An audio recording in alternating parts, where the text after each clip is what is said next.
Et une parole de vie, une parole de foi qui est là pour nous aujourd'hui. Parce que Dieu est celui qui désire nous donner de marcher dans sa plénitude et dans son abondance.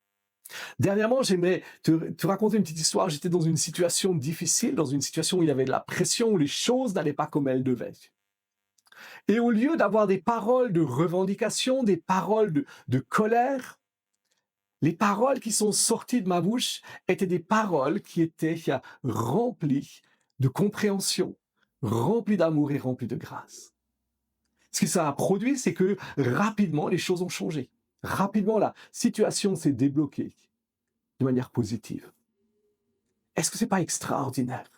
En fait, de réaliser que notre quotidien, que nos relations sont le résultat de ce qui sort de nos bouches.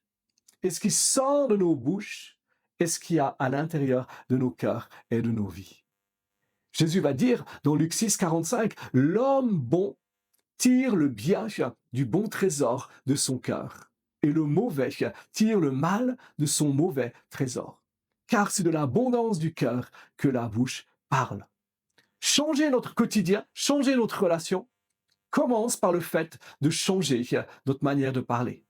Non pas par nos propres efforts, non pas par nos propres capacités, mais au travers de la transformation qui s'opère dans nos cœurs. Donc j'aimerais te dire, qu'est-ce qui sort de ta bouche? Est-ce que c'est des paroles de jugement? Est-ce que c'est des paroles de critique? Est-ce que c'est des paroles remplies de dureté? Ou est-ce que c'est des paroles qui sont des paroles de reconnaissance, des paroles de joie, des paroles qui encouragent? Quand tu as établi cela, ça te révèle l'état de ton cœur. Parce que nous sommes responsables de l'état de nos cœurs. Changer nos vies, changer notre quotidien, changer nos relations, c'est changer nos paroles. Pas par nos propres efforts, mais par le fait de permettre au Saint-Esprit de transformer nos cœurs. Comment est-ce qu'on fait ça? On l'accueille. On lui dit, Seigneur, prends mon cœur, prends ma vie. Touche-le, transforme-le. Révèle-moi s'il y a encore quelque chose de mauvais. Restaure-moi, guéris-moi. Permets-moi de demander pardon. Libère dans ma vie la reconnaissance de ce que Jésus a fait à la croix, qui va engendrer de la joie, mais qui va engendrer des paroles de remerciement, de louange et d'adoration. Quand nos cœurs sont transformés, nos paroles sont transformées. Quand nos paroles sont transformées, nos vies quotidiennes, nos relations sont transformées. Pourquoi est-ce que tu choisirais pas, jour après jour, de dire Seigneur, remplis-moi, saisis-moi, inonde-moi de toi.